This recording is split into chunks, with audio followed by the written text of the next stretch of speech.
కష్టాలు చన్నీళ్ళ లాంటివి. 4 చెంబులు పోసుకుంటే 5వ చెంబు నుంచి సుఖంగానే ఉంటుంది, అనుమానమే. ఎంత చలికాలమైనా కానివ్వండి, అయ్యప్ప దీక్షల వాళ్ళు ఉంటారు, వాళ్ళు తెల్లారగట్ట 4 గంటలకు లేస్తారు, చన్నీళ్ళే స్నానం చేస్తారు, అందులో ఎవరు వేనీళ్ళు పోసుకోరు. ఎలా పోసుకుంటున్నారండి?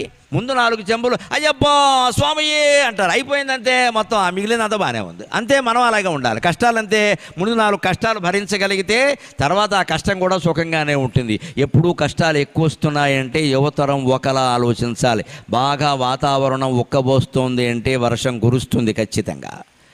వేసిన సెగ్గడ్డ ఉక్కబోస్తుందంటే వర్షం వస్తుంది. సెగ్గడ్డ ఇక్కడ వేసిన కురుపు బాగా సలుపుతోంది అంటే సంతోషించాలి, పగిలిపోతుంది అన్నమాట. అది బాగా ఉక్కబోస్తుంది అంటే వర్షం వస్తుంది. అంతేకాదు, వేడి నీళ్ళ కోసం అంటించిన కట్టెల పొయ్యి నుంచి బాగా పొగ వస్తుంది అంటే వెంటనే జ్వాల వస్తుంది ఖచ్చితంగా.